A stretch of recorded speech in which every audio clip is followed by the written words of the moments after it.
Olá, sejam todos muito bem-vindos. Eu sou o Rafa Costa e estou aqui com o Marcelo Ferraz na nossa sala de edição. Fala pessoal, tudo bem? Um podcast sobre pós-produção audiovisual. Yonlu, um filme brasileiro feito em homenagem à vida e obra do artista Vinícius Gageiro Marques, um brilhante compositor, músico e poeta gaúcho que perdeu sua vida precocemente. O filme está em cartaz nos cinemas e acaba de entrar na lista de pré-seleção do Ministério da Cultura, como candidato a representar o Brasil na premiação do Oscar em 2019. Além disso, o longa-metragem de Ike Montanari já faturou prêmios da Abracine, Associação Brasileira de Críticos de Cinema, da Mostra Internacional de Cinema de São Paulo, da 9ª edição do Festival Internacional de Cinema da Fronteira e também acaba de ser selecionado para a FIC Valdívia, Festival Internacional de Longas Metragens para a Juventude. E é por isso que convidamos o nosso querido amigo e montador Alfredo Barros, responsável pelo corte do filme, para conversarmos sobre o processo da edição. Mais uma vez, bem-vindo, Alfredo Barros. E aí, galera? Estou muito feliz de estar participando aqui hoje para falar sobre o Yonlu, que é um filme que eu gostei muito de montar. Obrigado pela oportunidade. Mas antes de mais nada, nós vamos à nossa tradicional leitura de mensagens dos ouvintes. E se você quiser ir direto para o programa, basta pular para 12 minutos, 20 segundos e 12 frames.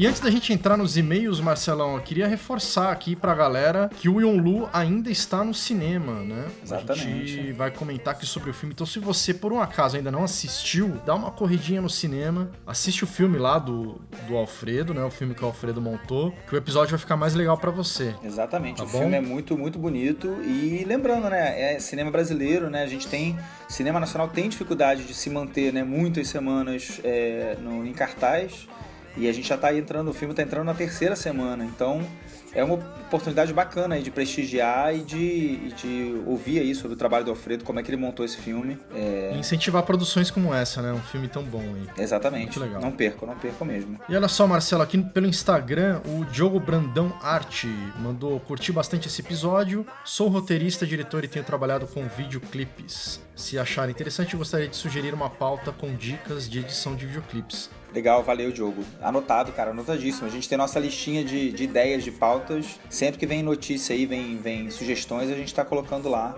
O Diogo sempre mandando os recadinhos pra gente. Grande abraço, hein, Diogão? Obrigado. A Camila Cita, minha amiga aqui de São Paulo, mandou: olá, galera. Sou da área de produção, produtora executiva e produtora de casting. E adoro acompanhar o podcast. Dá até vontade de aprender mais sobre edição. Risos. Parabéns pelo episódio. Sempre que assistia um reality show, eu ficava pensando o quanto deveria ser trabalhoso editar todo o material. Deu uma boa clareada na minha cabeça e confesso que admirei mais ainda o trabalho do editor. Dei gargalhada quando o Rafa disse que às vezes tinha que fazer leitura labial para poder editar. KKK, beijão. Pois é, Camila, pra você ver, né? Nem tudo são flores nessa vida de editor. Esse episódio foi legal mesmo, teve umas histórias muito divertidas. E brigadão, K, beijão pra você e continua acompanhando a gente aí, valeu mesmo. O Márcio Monteiro escreveu aqui: sou editor em uma produtora e já ouvi diversos podcasts, desde o extinto Audiovisuando. Eu sentia muita falta de um podcast dedicado ao audiovisual. Muito obrigado pelo entretenimento e conhecimento passado. Vou fazer maratona para ouvir todos os episódios. Um abraço. Valeu, Márcio. Obrigado, cara, aí por legal, acompanhar. Hein? E o Audiovisuando eu gostava. Não sei se você conhecia, Rafa. O Audiovisuando eu conhecia como comunidade. Eles tinham um canal, tem um canal no YouTube, se não me engano. Pois eu já ouvi falar já deles, mas eu nunca ouvi. Até vou dar uma olhada se ainda tem o feed deles o podcast, aqui, né? Eu gostava muito da página no Facebook, porque era muita contribuição, era muita gente participando, eu gostava bastante. Mas também não tinha noção do podcast, não. Ó, eles estão aqui, acabei de dar uma olhada aqui, eu vou até assinar. Ah, legal. Acabei de assinar aqui, eles realmente pararam em janeiro de 2016, me parece. Pô, que pena. Mas tem um canal no YouTube, quem tiver curiosidade, vê lá também, Audiovisuando, com Z. É bem bacana os conteúdos deles. E o Maicon Nunes mandou um vídeo aqui pra gente pelo direct messages aqui do Instagram. Um vídeo bem legal. A gente não consegui transcrever aqui porque é daqueles vídeos que você vê uma vez só e ele some depois, né? Mas ele mandou um abraço pra galera. Ele é lá de Belém do Pará. Muito legal. Ele fez um vídeo lá com a galera que trabalha com ele lá nessa produtora. E acho que é uma produtora, talvez um estúdio de foto, alguma coisa assim. Muito legal saber que tá chegando tão longe aí o podcast e que vocês estão gostando também. Grande abraço aí pra todo mundo de Belém do Pará. E a Verônica Moreira publicou um stories falando a respeito do Sala de Edição. Ela escreveu o seguinte: eu falei que podcast era muito chato, mas não consigo parar de ouvir o Sala de Edição. Valeu, Verônica. Alegria o Sala quebrando paradigmas aí. Muito bem. Verdade, alegria de poder então quebrar essa noção aí de você tá gostando de acompanhar esse formato, que a gente aqui curte bastante. E o Leonardo Giacom mandou aqui uma resposta, a gente tinha comentado sobre ele no último episódio, né? Ele agradeceu aqui a menção a ele e falou que o episódio tá virado, ele lembrou lá da época da Fazenda, e também falou que é muito legal ver uma pessoa em um país diferente, se referindo a Ana, lá na Austrália, né? Trazendo experiências diferentes, e isso acrescenta muito. Obrigado mesmo a você e ao Marcelo, tamo junto sempre, pode contar comigo pro que precisar. Valeu, Leonardo, continue nos acompanhando aí, compartilha com quem você puder, que isso já ajuda bastante. E o Marcos Ora escreveu pra gente aqui, falando ainda a respeito do episódio Freela versus Fixo, ele escreveu: durante a campanha conheci um outro editor que só trabalha como freela. Estamos trocando ideias e ele está me dando alguns conselhos. Por ele eu vi que é possível ter estabilidade e fazer jobs criativos e inovadores. E ele escreve também: o local onde eu trabalhava me deixou acomodado, era sempre a mesma coisa e já não via mais chance de crescimento. Então é partir para novos desafios. É isso aí, Marcos. Pra mim também foi bem interessante esse bate-papo aí sobre freela e fixo, que eu tenho mais uma experiência de trabalho fixo mesmo, né? Então, pra mim também foi aquele debate lá e as contribuições que vieram depois foram muito interessantes nessa área do freela também. Um episódio muito bacana, vale a pena quem não viu aí dar uma conferida, realmente foi muito legal. Muito bom. O Luiz Renan escreveu aqui pra gente no Facebook: galera, sensacional podcast, devorei basicamente todos os episódios em uma semana. Caramba! Terminando, já vou rever. Acho que nem eu tenho tanta paciência assim. Aí ele fala aqui: terminando, já vou rever para perceber mais dicas que talvez passaram nessa euforia de querer ouvir todos, né? Outra coisa é o Copião Lab do Doji Vasconcelos, que descobri no podcast. Que canal animal. As abordagens estão me somando demais, assim como o podcast. Tô empolgadão em descobrir este combo para consumir conhecimento de coisas do mundo audiovisual. Valeu, abraço, parabéns para geral envolvido. Legal, Luiz, obrigado, cara. E lembrando, né, esse episódio que o Luiz tá mencionando é o episódio 4, com Doji Vasconcelos, Copião Lab. Se você não ouviu, dá uma procuradinha aí, que é bem bacana mesmo essa entrevista. E o podcast também foi avaliado por algumas pessoas lá no iTunes. Lembrando que, se você quiser deixar uma avaliação lá pra gente, ajuda pra caramba o que a gente tá fazendo aqui, porque isso acaba mudando a classificação do podcast dentro do iTunes e ele tem acaba... mais relevância, né? Exatamente. Ele acaba ficando visível para outras pessoas, né, que tem interesse nesses temas de edição e acaba dando mais acesso para essas pessoas. Então também dá... Se você puder, dá umas estrelinhas pra gente lá, comenta lá o que você achou, faça sua crítica, que isso nos ajuda bastante. Com certeza. E o Fred Almeida lá no iTunes avaliou a nossa página e ele escreveu o seguinte: ótimo podcast sobre edição, feito por profissionais da área, tratando o assunto de forma séria e nos ajudando a aprender um pouco mais sobre essa parte do cinema tão pouco explorada quando se discute filmes. Valeu, Fred. O Fred, que é o host, né? O apresentador do podcast Filmes Clássicos, né? Filmes Clássicos. A gente até fez uma publicação a respeito do episódio deles, né, do Eisenstein. Eles têm anos aí de podcast, um podcast super aprofundado de filmes clássicos, vale muito a pena conhecer. Cara, muito obrigado, Fred, pelo recado aí, cara. A gente é muito fã do Filmes Clássicos. Inclusive, falar pros ouvintes, a gente nunca falou aqui, mas é um baita podcast, baita podcast. São aulas, assim, cada podcast é uma aula de cinema fantástica. São pessoas que entendem muito do assunto ali, todos cineastas, né? Podcast denso, assim, muito legal mesmo. E o Wagner de São Paulo também nos avaliou ali no iTunes, assim como o Fred. Ele escreveu: imperdível para qualquer editor ou entusiasta. Parabéns pela dedicação e simplicidade com que os assuntos são tratados. A participação dos convidados é um bônus. Gente que sabe muito e não mede esforços para dividir seus conhecimentos. Já está no topo dos meus podcasts preferidos. Pô, Wagner, uma honra, cara. A sua mensagem, uma honra estar aí nos seus podcasts preferidos. E você tem razão, cara. A gente não mede esforço, não. Nós somos desse time. A gente vai todo mundo junto. Tem bolo pra todo mundo. Vamos dividir o bolo. Então, continue acompanhando a gente aí, mandando seu recado. Muito obrigado pela avaliação. Valeu mesmo. E a gente recebeu uma mensagem também do Fimep. Tá assim, esse é o login dele ali, né? Fimep. Faltava esse conteúdo pra filmmakers e editores brasileiros. Agora tá aí e espero que dure muito. Sério, mas descontraído e com gente relevante com histórias no audiovisual que trazem muito peso para quem está começando. Valeu, Fimep. A gente sempre toma cuidado de quando a gente está discutindo, né, certos temas, sempre tentar lembrar da galera que eventualmente também não conhece aquilo, tá entrando agora, tá começando. E todo mundo, obviamente, está aprendendo aqui no podcast, né? E lembrando que se você não entendeu alguma coisa ou tá com alguma dúvida, galera, pode mandar mesmo de episódios mais passados aí que a gente tenta, na medida do possível, tirar a dúvida aí pra vocês, tá bom? Mais uma avaliação aqui que passou um pouco até, a gente não tinha visto,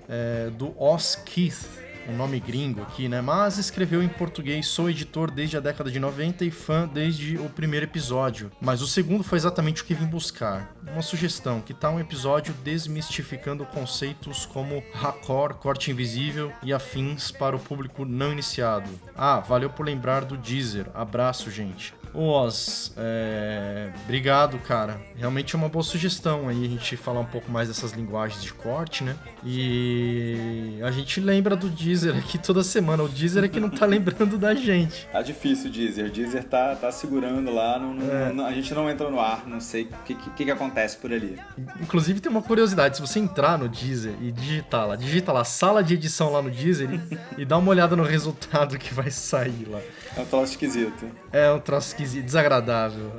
Não tenho a mínima ideia como que dá aquele resultado, mas coisas do Deezer. Vamos ver, a gente tá em contato com eles aqui, tentando fazer contato, mas até agora não obtivemos resposta nem pra bem nem pra mal. Mas a gente também, né, lembrando que a gente tá no Spotify, a gente tá no iTunes, a gente tá nos agregadores de Android também, né? Então, não estamos no Deezer, Google Podcasts, mas em breve vamos torcer pro Deezer abrir as portas pra gente também. É isso aí, galera. Vamos então pra entrevista com o nosso amigo Alfredo Barros. Vamos lá, não deixem de ver Yonlu. Alfredo, então conta pra gente, cara, como é que essa história aí do Yonlu foi indicado pra pré-lista de Oscar 2019? Como é que é isso? Pois é, isso foi uma surpresa, eu acho, pra gente, né? Que, claro que sempre a gente fica pensando, tu quer que o filme alcance a estratosfera, assim, né? Mas essa lista do Oscar, até eu tinha uma brincadeira, eu tinha escrito um texto há um tempo atrás ali falando isso, que quando o Ike me convidou para montar o filme, eu falei, cara, eu vou ganhar um Oscar com esse filme. Então, agora quando veio a notícia, eu já fiquei, caramba, tá acontecendo, né? Mas enfim, falta bastante coisa ainda ali. A gente está entre os 22, né? São 22 filmes. São 22. Pois é, e na verdade, eu não entendo muito como é que é o processo da Ancine lá para a escolha, assim, mas o que eu entendi é que tem que eles chamam de short list, né? Que é uma lista de 22 filmes que o Ministério da Cultura escolhe que são assim filmes que estariam capacitados, enfim, para concorrer a uma indicação.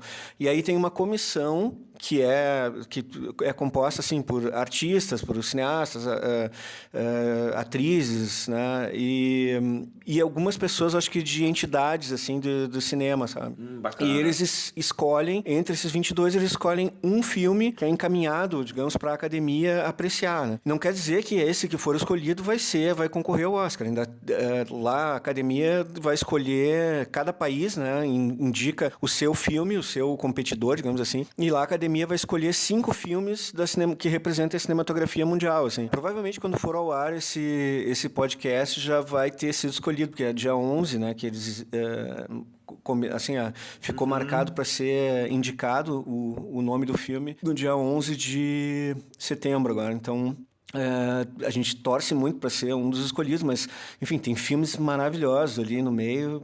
A gente tá na torcida, assim, mas estamos muito bem acompanhados, digamos assim, né? Você já tinha editado algum longa? Sim, eu já tinha editado longa. Na verdade, não é o meu primeiro longa, porque eu tinha montado já um filme do Edson Ferreira, que é um diretor de Vitória, né? Que é o Entre Turnos, que também até foi foi o primeiro, acho, longa, assim, comercial, né, digamos assim, que é comercial, digo que tinha um orçamento, assim, tinha uma produção profissional, assim, né, e ganhei um prêmio de melhor montagem num festival, acho que o festival não vou lembrar agora qual é o festival também, mas enfim, ganhou um prêmio de melhor montagem esse filme. E antes eu tinha montado também um filme que é um longa-metragem também, que é muito maluco, assim, muito mais maluco do que Yonlu, que é o Beatles, que é um filme do André Arieta. Esse sim realmente foi o meu primeiro longa, assim, mas o Yonlu, digamos, foi o primeiro longa que eu montei no Final Cut X. Esse sim, foi o primeiro Isso longa. é muito interessante, né? Mas, Alf, antes da gente começar a falar de processo, né, da edição, explica um pouco melhor pro ouvinte, que de repente ainda não foi no cinema, o que é o filme, o Yonlu. Cara, pois é, assim, o filme ele tem uma origem que é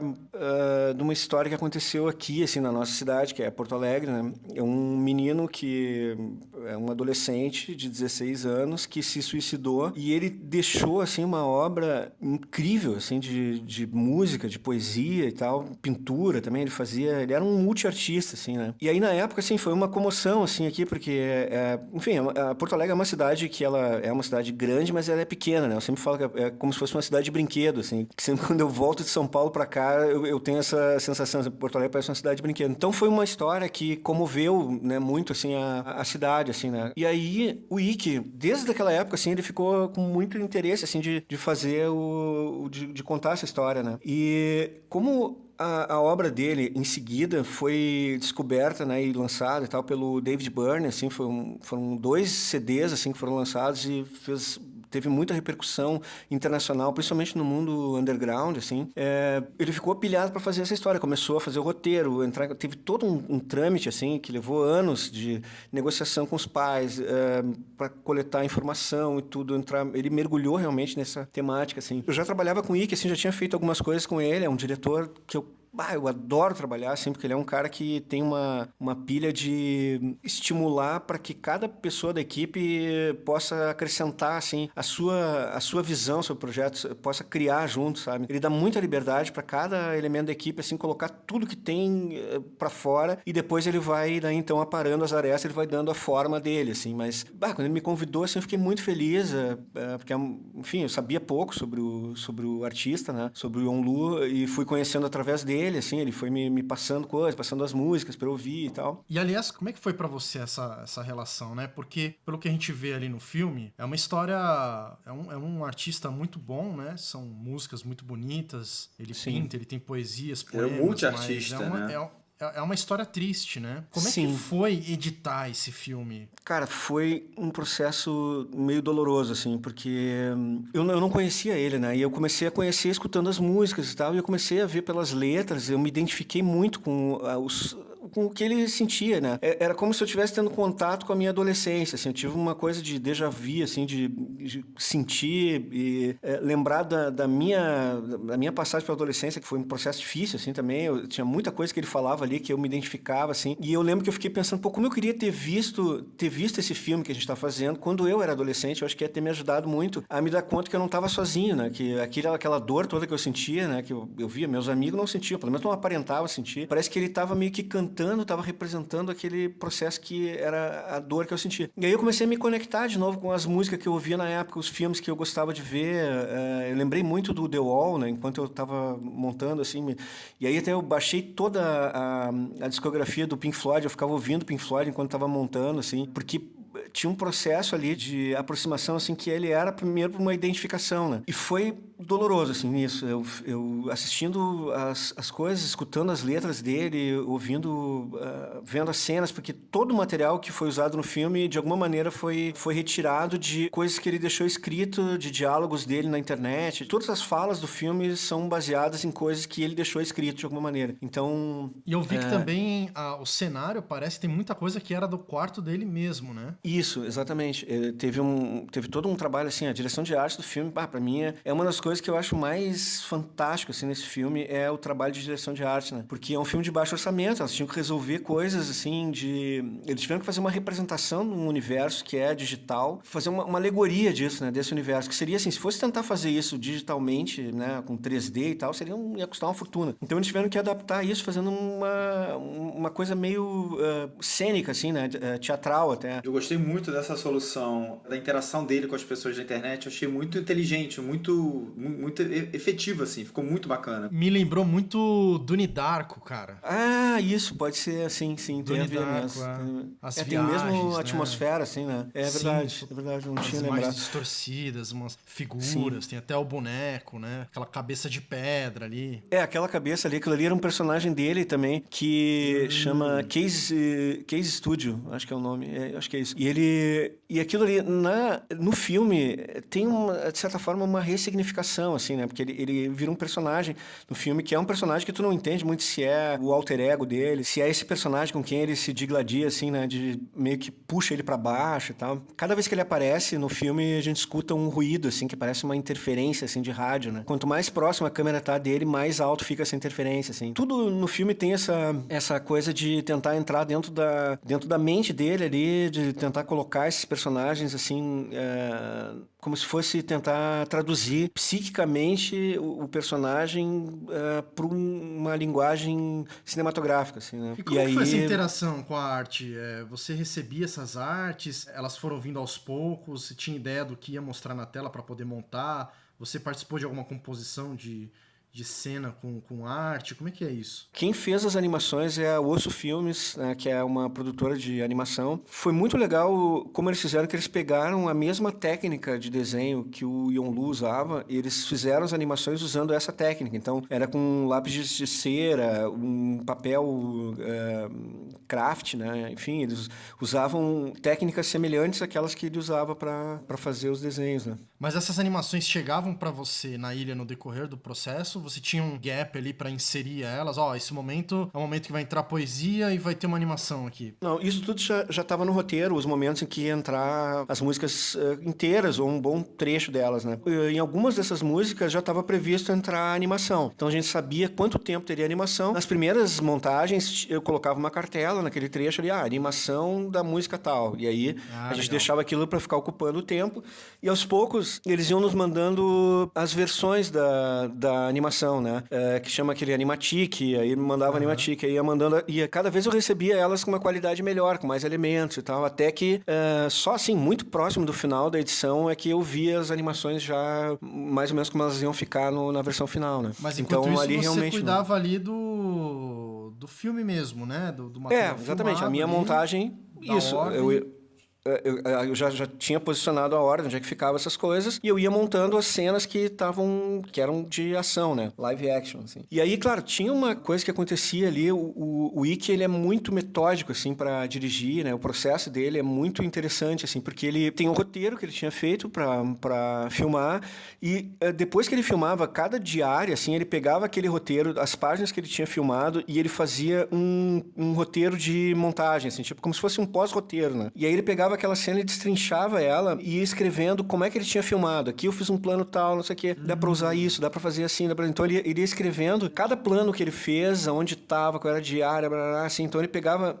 no final, assim, do processo, tem um roteiro que é todo comentado. Então é um roteiro super, assim, esmiuçado, que ele faz com o que ele tinha feito. E aí, só que, claro, aquilo ali, assim, não era ele ainda não dava um tratamento específico de como aquilo ia ficar montado, mas ele me dizia como ele tinha pensado aquilo, né, quando ele filmou. Aí eu entendia qual era a intenção dele ali, né, e aí ele explicava ali como é que ele adaptou, como é que aquilo virou filmagem mesmo, assim, isso aqui estava previsto para ser assim, a gente tinha pensado em fazer dessa forma, mas não deu para filmar tal plano. Isso aqui eu fiz num plano sequência, que eu acho que não pode ser um plano sequência, a gente vai ter que dar um jeito de cortar isso depois, né. Aliás, tem vários planos sequência no filme, né, muito bons, inclusive. Tem muitos planos sequência, e tinha muito mais, na verdade, muito mais. Cara, Tem várias cenas. Aquela cena, por exemplo, das fotografias, né? Que a mãe fica passando assim na mão. Ali tem uma brincadeira de montagem que é uma solução que eu dei porque aquilo inteiro era um plano de sequência. Ela ficava vendo aquelas fotos, olhava lá, cara, o plano durava 5 minutos, ela vendo foto, assim. E aí você deu uma picotada boa, né? Ele tá eu bem picotei e fiz ali. ela... E criei uma coisa ali que é tipo, ela começa a tirar uma foto, já transforma em outra. Então tem uma continuidade no movimento dela de passar as fotos, só que as fotos vão trocando, né? Enquanto ela tá fazendo aquele movimento de trocar a foto, assim. Então, esse tipo de solução, eu fui buscando isso em todas as cenas, assim, né? Porque tinha muito plano de sequência e a gente ia transformando o plano de sequência numa outra coisa. Mas acabou ficando, né? Principalmente aquelas partes que ele caminha, aquele negócio do astronauta, assim, né? Aquilo ali ficou inteiro, assim. A abertura do filme, né? Aquele plano de sequência do quarto, eu achei muito bacana aquilo. Sim. Cara, aquela abertura ali, por exemplo, na versão original, ela era um plano de sequência que continuava lá naquela conversa deles e ia até o fim da conversa. Assim, era um negócio que durava 4 minutos, cara, o plano de sequência. Né? Aí ali a gente também quebrou todo o plano, descobriu maneiras de intercalar já antecipando uma cena do final do filme e tal, para começar a criar uma coisa menos linear, né, ali. O filme é muito poético, né? O filme é totalmente poético, acho que tá totalmente de acordo com o que é o Yonlu, né? A questão artística dele. Mas eu achei muito legal como... em alguns pontos eu achei ele até muito... Não sei se eu estou me expressando certo, mas não narrativo, digamos assim. Quem acaba amarrando o filme é o psicólogo, né? E achei muito, muito interessante. Eu até comentei com o Alfredo, numa conversa anterior que a gente teve pela internet, que eu achei... Eu teria muita dificuldade de editar um filme com tanta possibilidade. Um filme que é mais poético e menos narrativo, né? A gente realmente achou, assim, a forma o tratamento, digamos assim, de ritmo do filme, de essa coisa, assim, quebrada de colagem, os jump cut, aquela coisa, assim, mais suja de montagem, digamos assim, né? Isso a gente chegou nesse resultado, eu comecei a testar coisas, porque o Ike tinha filmado, por exemplo, a cena do viaduto ali, que é a primeira cena, assim, que começa a ter uma picotação, assim, de montagem, né? Aquilo ali foi a cena em que eu achei o que seria o filme, foi naquela cena ali, porque a gente começou a misturar coisas, um trecho dele se filmando o corpo dele com as estátuas ali, aquilo aí pulava de um pro outro, e tudo aquilo eram planos longos, assim, tipo, ele caminhando ali, quando ele fica olhando para aquelas estátuas, tem planos sequência enormes que passeiam por aquelas estátuas e tal, e aquilo ali eu fui intercalando com ele se filmando, que também é um plano sequência, quando ele se filma, assim, o corpo dele, né? Tudo aquilo ali, a câmera fica acompanhando e tal. Aí, misturando. Ali, a gente começou a achar o que seria essa mistura, sabe? Essa picotação, assim. E aquilo ali, eu fui me dando conta que tinha muito a ver com as músicas dele, porque ele fazia uma picotação, uma coisa suja nas músicas também, de deixar, às vezes, comentários dele, enquanto ele estava mixando a música, ele comentava alguma coisa, tinha umas conversas dele com alguém ali, e aquilo acabava entrando pra dentro. Então tinha um making-off da música que entrava pra dentro da música, né? E aquilo ali eu comecei a tentar trazer essa estética pro filme, assim. E aí, claro, que o Ike... Naquela coisa que eu falei no início, né? O Ike pega e põe, cara, pira, né? Vai, assim, tipo, ele quer me levar no limite, assim. Eu sempre falava isso, que pra mim, eu sabia que eu tava no caminho quando o Ike começava a achar muito louco o que eu tinha proposto, assim. Então, quando ele começava a me censurar, não, menos. Aí eu sabia, não, tá, eu tô indo no caminho certo, né? E eu acho que teve um fator muito social também esse filme, né? Vocês tiveram essa preocupação? Teve um acompanhamento, assim, o Ike foi muito responsável, assim, na verdade, nesse sentido, né? De ter uma preocupação, de ter um acompanhamento, ter consultoria com psicólogo, assim, o filme teve uma exibição antes, até que teve convidado, assim, psicólogo para debater o filme e tal, para a gente ter certeza, assim, que não estava... O filme, em hipótese alguma, ele poderia ser uma romantização ou uma idolatria, assim, sabe, dele como transformar em herói, né? Então, eu achei muito interessante isso, que não transformou ele em herói, mas levantou um pouco essa lebre, né? Porque na minha cabeça, quando eu fui assistir o filme, ok, uma pessoa que teve problema, desistiu da vida, né? Como quem se suicida e acabou tirando a própria vida. Mas aí você começa a ver o outro lado também, né? Eu acho que trouxe uma discussão através ali do personagem do psicólogo, muito importante, né? E eu até vendo entrevista aqui com os pais dele na internet, em alguns sites da divulgação do filme, que mostraram aqui com o pai dele falando, fala disso também, né? Dessa percepção que os pais dele têm disso também. E acho que todo mundo tem. Que, de certa forma, ele também foi vítima, né? Ele era um adolescente, né? É um problema grave isso, né? Era um rapaz muito intenso ali. Então eu acho que enfim, dá um parabéns aqui. O filme tratou muito bem de um assunto muito delicado. Não, eu acho que a gente foi, pelo menos assim, o que eu senti, né, o retorno, não teve ninguém, assim, falando que o filme teria, que é uma irresponsabilidade, que não sei o que, não teve, assim, a gente conseguiu. Todo mundo que assistiu acha que tem essa coisa que é uma maneira, porque é um assunto que tem que se discutir, né, e ele coloca isso de uma forma muito responsável, assim, eu acho que isso a gente conseguiu fazer, né. Quer dizer que você montou o filme, então, no Final Cut, no Final 10. Você falou aí no começo do episódio, né? Por que você montou no Final 10? Pois é, no início eu tinha montado já uma série antes do Yonlu no Avid, né? E eu até assim pensei em começar a montar o Yonlu no Avid. Cara, mas quando eu vi assim, cara, é com o Ikki que eu vou estar trabalhando. E eu sei como é que é a loucurada que ele inventa, o que ele gosta, né, de ver, uma aspiração de montagem. Eu vou experimentar o Final Cut X, porque eu tava começando a usar ele, eu tava achando tão confortável, assim, pra editar, editando coisas menores, assim, né. E aí eu pensei, cara, esse é o filme que eu vou experimentar o X, né. Acho que tem tudo a ver com o Final Cut X. E só um parênteses aqui, você montou esse filme em casa? Ou como é que foi não. isso? Pra uma produtora? Sim, pois é. Na verdade, naquele período ali, a gente estava começando lá com a Talho, né? Assim, tava nessa parceria com o Alberto, com a Silvia.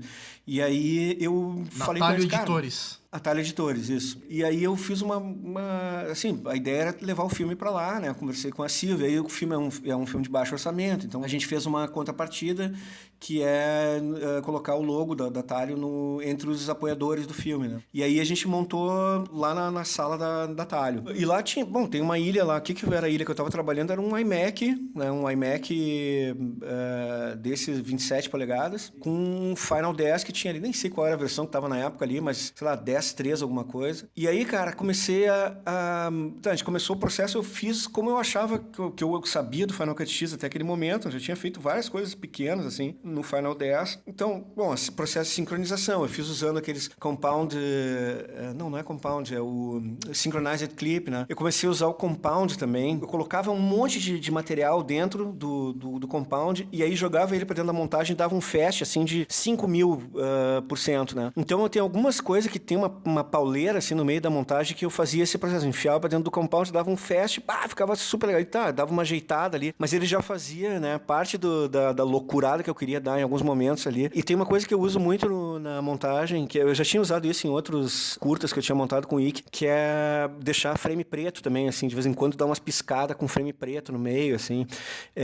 E eu lembro até, assim, tem algumas cenas ali que eu peguei como referência aquela abertura do American Horror Story. Aí eu colocava em cima e ficava meio que tentando imitar aquela picotação, assim, como é aquela abertura, né? Que é uma viagem aquilo, assim. Porque esse era um filme que eu queria ver que tipo de problema que eu teria na hora de finalizar, né? Então a gente, cara, inventei tudo que eu podia na montagem ali pra levar pra pós-produção lá e ver, cara, como é que isso vai bater lá, né? Porque ele abre no DaVinci tranquilo, assim, tu exporta um projeto do Final Cut, o XML ali, tu abre no DaVinci barbado. Só que essa coisa que eu tava fazendo de acelerar um compound, no DaVinci ele levava horas pra abrir o projeto. E aí tem uma coisa lá que o finalizador me explicou, que ele criava subclipes daquilo ali, assim, numa profusão, assim, cara, que era ficava muito pesado, muito pesado. Então foi uma coisa que, depois que eu fiz essa experiência aí, os próximos filmes que eu montei no X, eu já nunca mais usei o compound. Eu uso ele durante o processo, mas eu sempre, eu desfaço o compound antes de mandar pra finalização, né? Só que esse problema, assim, essa questão de acelerar o compound, se tu desfaz isso no timeline, ele volta pra velocidade normal. Então ele espalha aqueles clipes no meio Mas aí como é que você eu perco a velocidade. Isso? Não, no Yonlu quem resolveu isso aí foi o Daniel Dodd lá, que é o nosso cara responsável pela pós-produção, colorista do filme também. Ele resolveu isso no DaVinci. Ele apanhou horrores, mas aí depois que ele terminou de finalizar o filme, ele disse, cara, nunca mais usa essa porcaria desse compound na vida. É que eu já fiz assim, eu tô no terceiro, acho, longa já com o Final Cut X, né? Terceiro ou quarto, agora não me lembro mais, já é o quarto, né?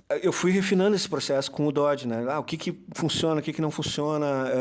Por exemplo, usar a sincronização pelo Synchronized Clip, eu perco metadados. Como é que a gente tem feito agora? Depois do Yonlu, eu comecei a fazer a sincronização usando o Multicam mesmo. Porque o Multicam preserva todos os metadados de áudio e de imagem. Claro, quando eu vou exportar... Só que depois você tem que desfazer o Multicam, né? Não, no caso... É porque eu uso o Multicam, só tem uma câmera, na real, né? Mas o fato de estar um Multicam ali na timeline, não dá zebra na hora dele ler esse clipe no DaVinci? Dá zebra, mas aí como é que a gente faz? Isso é um negócio que também a gente foi fazendo testes, assim, que era... Pô, tô o adorando que o Dodd me falou. Fala aí. Cara, Não, essa é a parte boa, né, do podcast. Não, como é que a gente faz lá? O Dori me falou assim, cara, nunca exporta pra mim, quando for me exportar a imagem, não me exporta com o áudio junto. Tu tá exportando pra finalização de imagem, me manda só a imagem, faz um timeline só com imagem e exporta um XML só da imagem, tira todo o som daí. Aí quando tu vai mandar pro som, a mesma coisa, eu faço um outro timeline, que eu vou exportar o AF, né? Aí eu deleto toda a imagem e deixo só o som, aí eu exporto só o som. E isso ajuda muito pra evitar esses bugs, assim, de, o cara não consegue abrir porque veio com a imagem junto, não sei o que, ou veio com o som, né? Porque eu já vi, assim, que ele encrenca quando tu tem o multicam com o áudio dentro do multicam. Então, olha aí, bom saber. O lance é tirar fora o áudio, cara. E desempacotar ele, deletar o áudio, manda só a imagem. Depois tu manda um só com áudio. E, aliás, uma curiosidade, eu edito o nosso podcast com multicam dentro do Final, cara. Olha só, tu usa pra colocar os áudios junto dele. O sistema é muito bom, até Sim. vou contar aqui a receita do bolo aqui. Eu abro eu pego todas as vozes separado e a nossa guia, que a gente grava a conversa do Skype. E aí eu mando 5K, falo, create new multicam clip.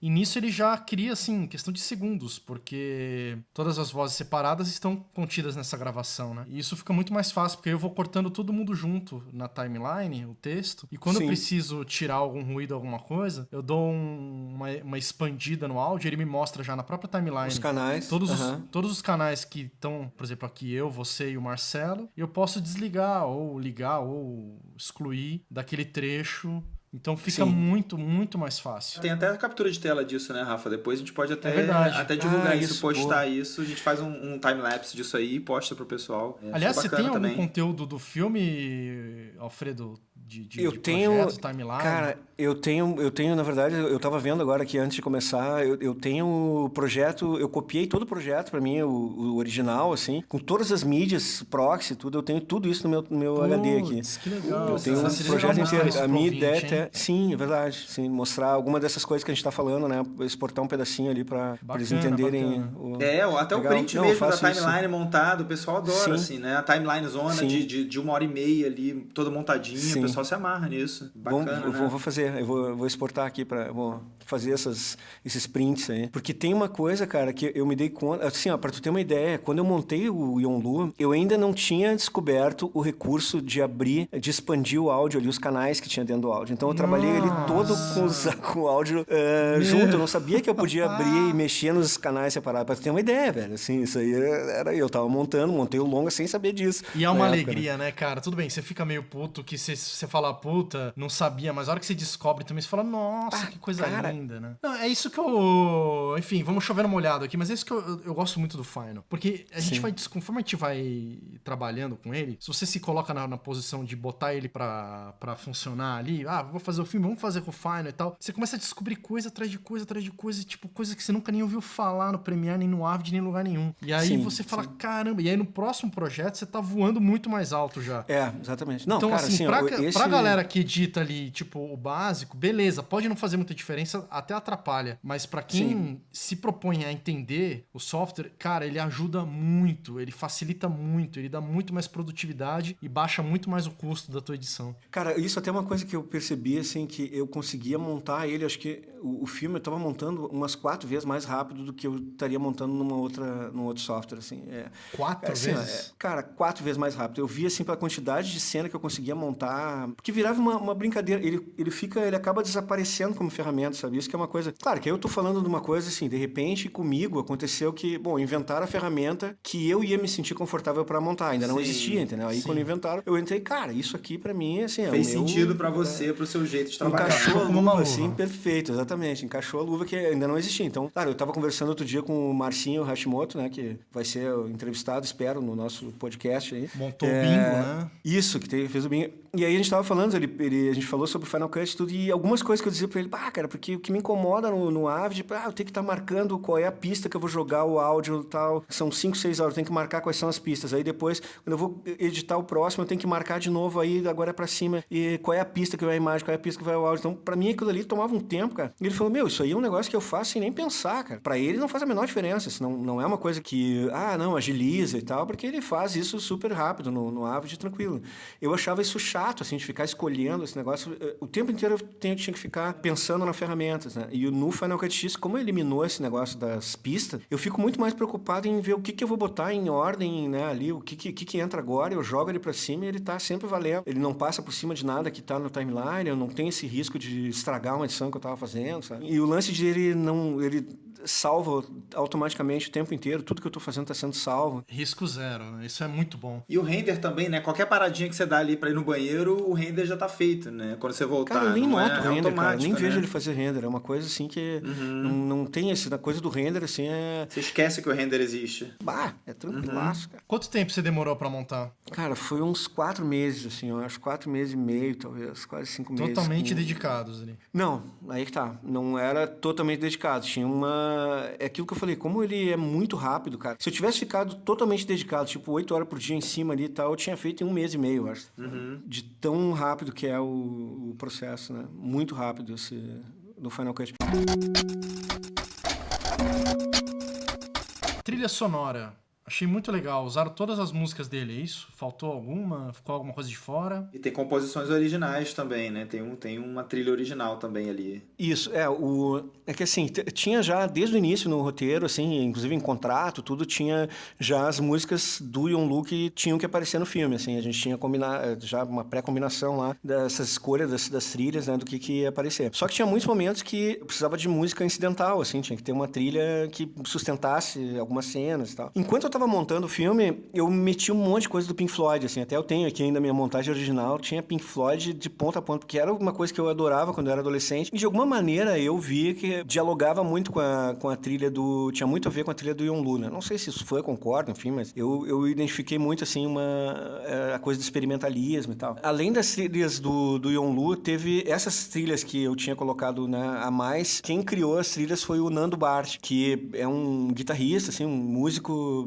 maravilhoso, trilheiro também. Ele compôs, assim, todas essas trilhas, as que entram além das trilhas do Yonlu, né? Mas a gente recebeu lá pra fazer a trilha sonora do filme, as trilhas do Yonlu abertas, todos os canais abertos. Então a Gabriela Bervian, que fez todo o som do filme, né, pensou o som do filme, o sound design, né, e a mixagem, ela aproveitou muita coisa das trilhas dele, não só para pontuar momentos de trilha, enfim, mas para criar atmosfera sonora, né? Então tem momentos que tem ruídos, que tem vibração e tal, que tudo são canais de alguma coisa que ele tinha criado, ela puxou e usou isso também como som. Então ela diz que o trabalho de som do filme foi feito meio que ela junto com o Yonlu, assim, porque tem coisa dele que acabou servindo para compor também o som do filme, né? Que massa, que massa. Mas isso tudo depois da montagem, você tinha colocado lá os Isso Pink depois Floyd. da montagem. Eu tinha botado no começo, assim, no primeiro corte, eu queria botar para sentir, né, o ritmo ali e tal, eu escolhi alguma coisa do Pink Floyd, metia ali e ia montando. Depois,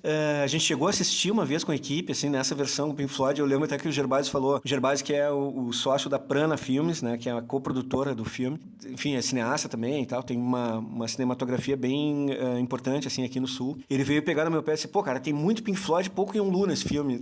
Aí eu, não, tem razão e tal. Aí a gente, enfim, o Nando foi passando já, né, trechos, músicas que a gente poderia usar e eu fui substituindo aos poucos, mas a substituição definitiva foi feita depois no processo de edição de som. Mas antes da gente fechar o corte, eu tive a gente assistiu junto e aí a Gabriela veio na ilha de edição, a gente assistiu o filme junto ali e ela sugeriu alguns trechos em que eu poderia mudar o ponto de corte, poderia estender alguma coisa para ela poder trabalhar alguma reverber lá depois na edição de som. Então teve esse momento, assim, que eu acho super legal, porque eu confio muito no trabalho dela. Porque isso que eu ia perguntar, desculpa te interromper, mas porque tem disso, né? Você monta uma coisa com uma trilha, com uma ideia, né? A partir do momento que muda a trilha, às vezes a pessoa precisa de mais espaço, né? E também, às vezes, perde um pouco o sentido do que você montou, né? Pois é, cara, isso é um negócio meio...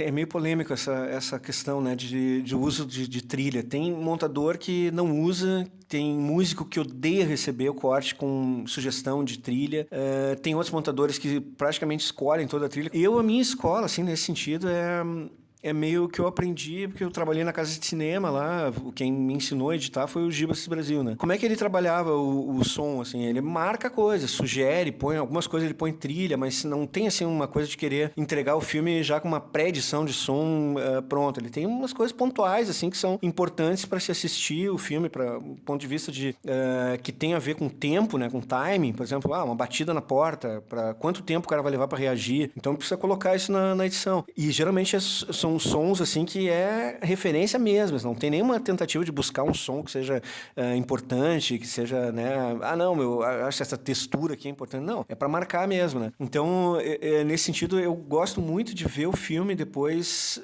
que tem esse trabalho de som, porque tem várias coisas que me surpreendem muito, assim, né? Eu vejo um outro filme, sabe? Agora, uma curiosidade nessa parte do áudio também, eu achei muito, muito legal, talvez por eu ter uma iniciação musical, eu não me considero músico, né? Mas eu toco violão, já tive banda, minha mãe é professora de música, minha família inteira tá ligada na música. E eu sempre me incomoda quando eu vejo um filme de alguém tocando e a pessoa não tá tocando nada daquilo, sabe? Ou errando e tá aquele tempo péssimo, sabe? E aquilo me distrai totalmente. Eu saio do filme, eu saio da cena porque eu vejo que o cara não tá dando aquela nota, não tá no tempo.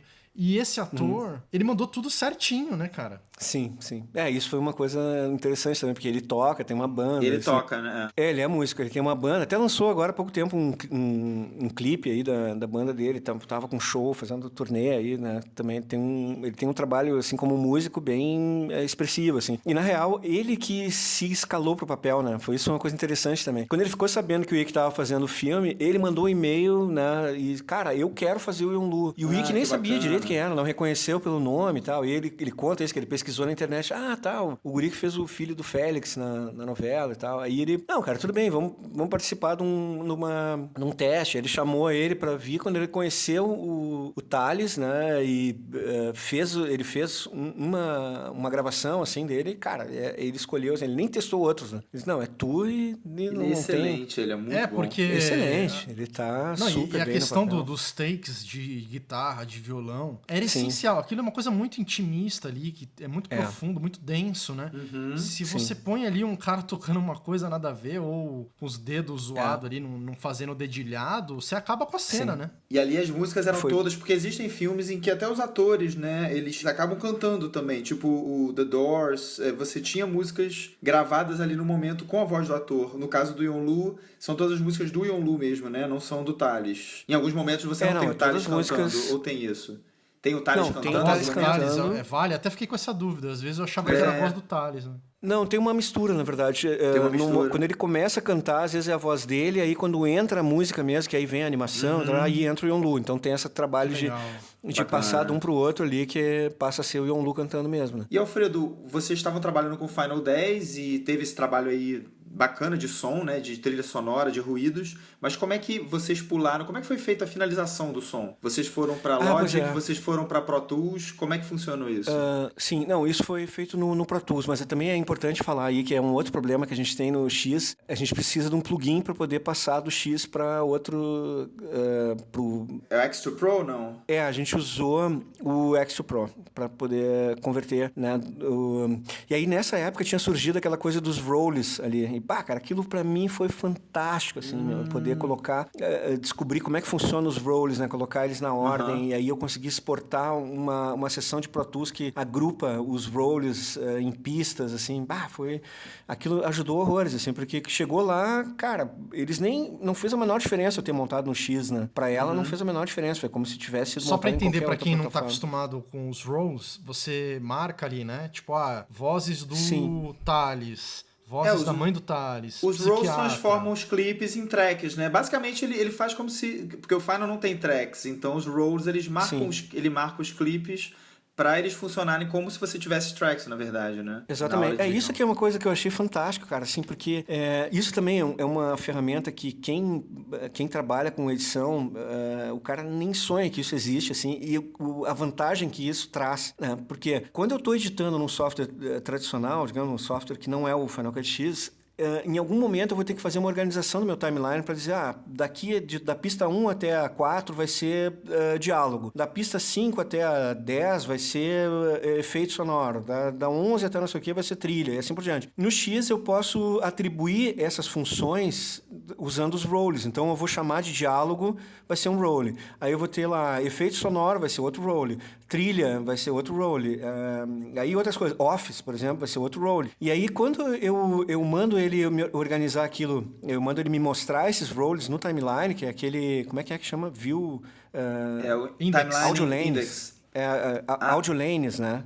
Que ele tem... show audio lanes. Ele tem ele tem ali um menuzinho, né, do lado da timeline que você pode abrir ali e pedir para ele te mostrar determinados roles ou todos os roles e agrupar ou desagrupar. Então, ele tem uma flexibilidade enorme, né? Exatamente. Não, e aí é que vem a grande vantagem, que é o seguinte, cara, aqueles roles ali que eu vejo do lado esquerdo do timeline, eu posso reordenar eles. Então, quando eu puxo o role, eu quero botar o off como primeiras pistas, né? Então, eu pego um que tá lá embaixo, puxo para cima todos os roles que estão associados ao off, por exemplo, eles vão ficar nas primeiras pistas. Cara, isso é uma coisa assim que te faz tu ganhar um tempo absurdo, né? É que no software tradicional você teria que selecionar tem que fazer todo na mão. mundo, trocar de track, liberar outra e pegar as que estão lá embaixo, subir, se você Exatamente. quiser trocar. É como basicamente... Corre aquele risco enorme de fazer merda, né? De sumir alguma coisa, ou então de andar o arquivo, né? O cara que edita, ele só consegue entender essa patada, assim, que é um negócio, cara, quando tu vê isso acontecendo, tu não acredita. Mas, cara, isso aí é uma coisa milagrosa, entendeu? Que os caras inventaram. E não tem quase nenhuma utilidade para quem, como eles costumam, né, os detratores do Final Cut X costumam dizer, não, isso aí é só pro cara que edita no YouTube. Tá? Esse tipo de recurso não faz a menor diferença para quem edita no YouTube, o cara nunca vai usar isso. É uma coisa feita para quem edita projeto grande, né? Até no podcast aqui, cara, que eu falei do Multicam.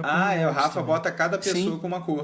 Para cada pessoa, tu já achou uma outra forma de usar até o depois, role. para poder mandar para sonoplastia, eu posso desligar ou ligar participante por participante, porque tem os roles, né?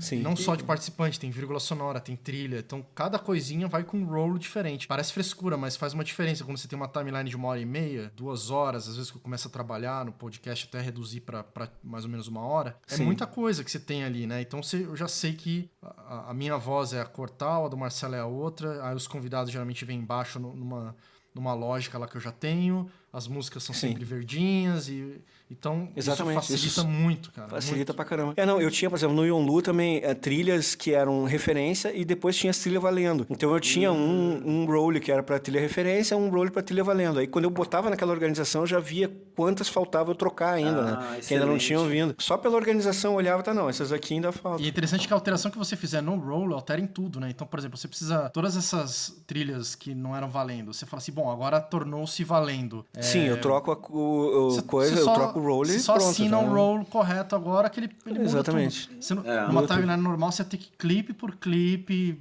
label, exatamente. trocar, né? É um lance mais smart, né? Mais inteligente no Final. Não, essas coisas que eu digo que, cara, ele faz tu ganhar um tempo e dá uma felicidade, cara. Tu tá fazendo isso, assim, vendo o quanto ele tá te ajudando a não ficar perdendo tempo, sabe, operacional.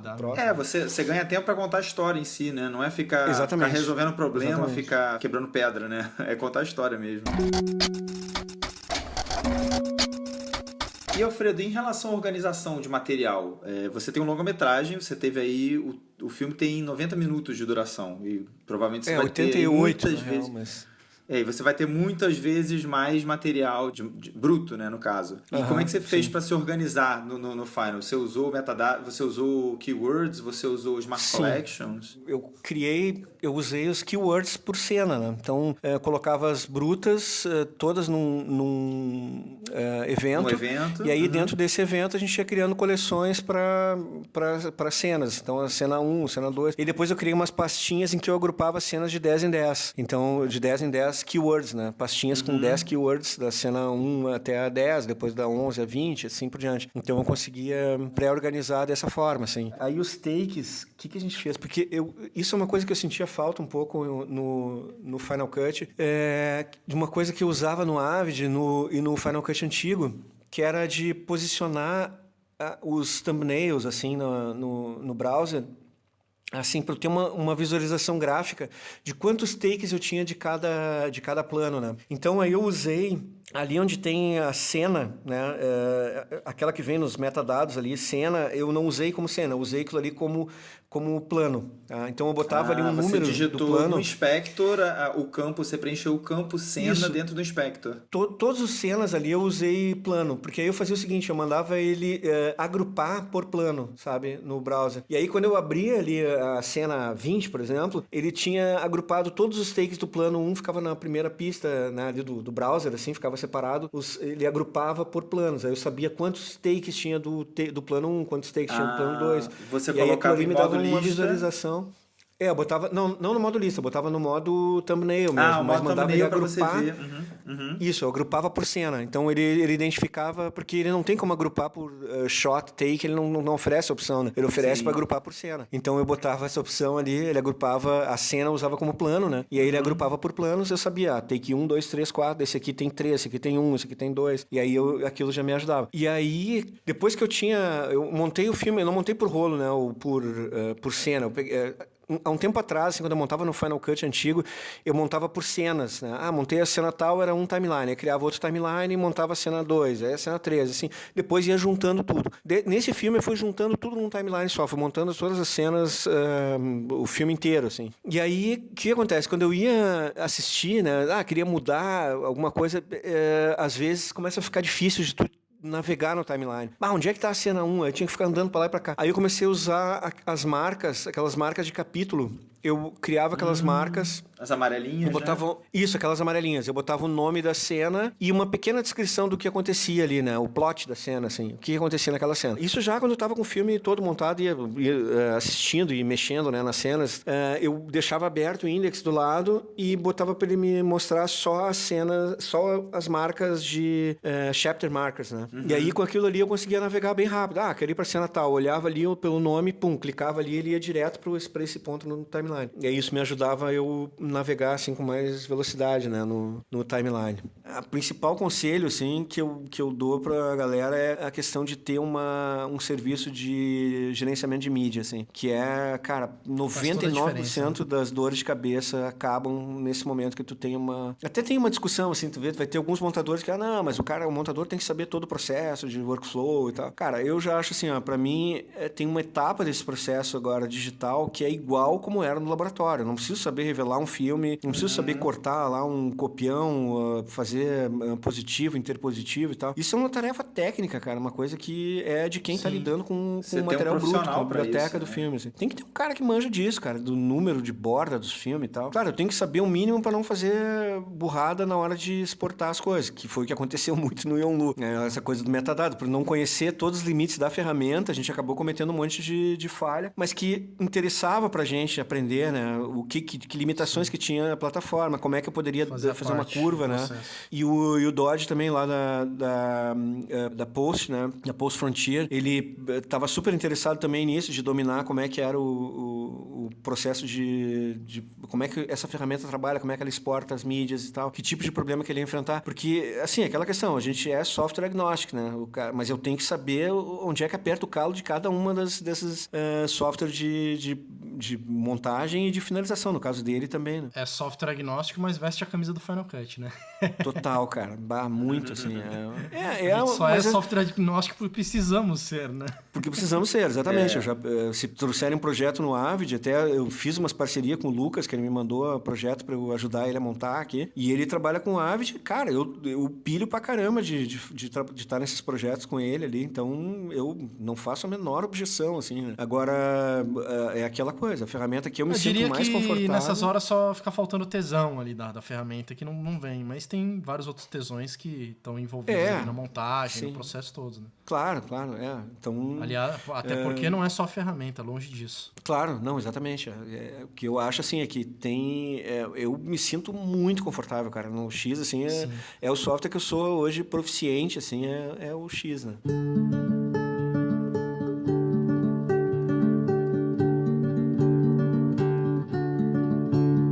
Alfredo, parabéns, cara, pela montagem. Ficou sensacional. Os ouvintes aí que não viram ainda, corram. O filme tá muito bonito. Vai pra sala de cinema mais perto de você que tem o filme aí, dá uma pesquisada, porque tá um filme muito legal, vale muito a pena ver e e ouvir também essa obra do Yonlu, né? E parabéns à equipe em geral também, né? O filme tá muito bonito, a fotografia tem planos lindíssimos e atuações, e eu acho que vale muito a pena a gente celebrar, né, esse tipo de iniciativa, esse tipo de obra, porque realmente tá muito bacana, tá muito bonito, parabéns mesmo. Nem conheço o Ike aí, mas mandar uma saudação e um abraço pra ele, muito legal, viu, Ike? Parabéns. Pô, ele vai ficar muito feliz, né? Mandou benzaço. Eu fiquei muito feliz, assim, de poder falar do filme, assim, que vocês assistiram e tal, e assistiram no cinema, assim, porque é um filme... Assim, todo mundo fala isso, né? Esse filme tem que ser visto no cinema. Mas eu até acho, assim, principalmente pelo som, cara, o filme merece ser visto no cinema, porque o trabalho de som e a música dele, né? Pô, é um filme sobre um músico. Então, cara, melhor lugar pra se escutar ele, né? Como ele foi pensado pra ser contemplado, assim, né? Ser fruído, né? Vamos usar um termo das artes, né? Foi a sala de cinema. Então, esse é um filme que, pô, merece muito ser visto na sala de cinema. E eu queria muito, né, poder falar sobre o filme. Foi ótimo essa bate-papo aqui. Agora, quem quiser fazer pergunta também, bota no link. Esperamos que vocês nos tragam a primeira estatueta, hein, cara? Tão esperada aí. Vamos torcer, né? Vamos torcer. Bom, só de estar nessa lista eu já tô feliz, né? Agora, se for escolhido pra ser o representante lá, nossa, vai ser a glória, assim, pra mim.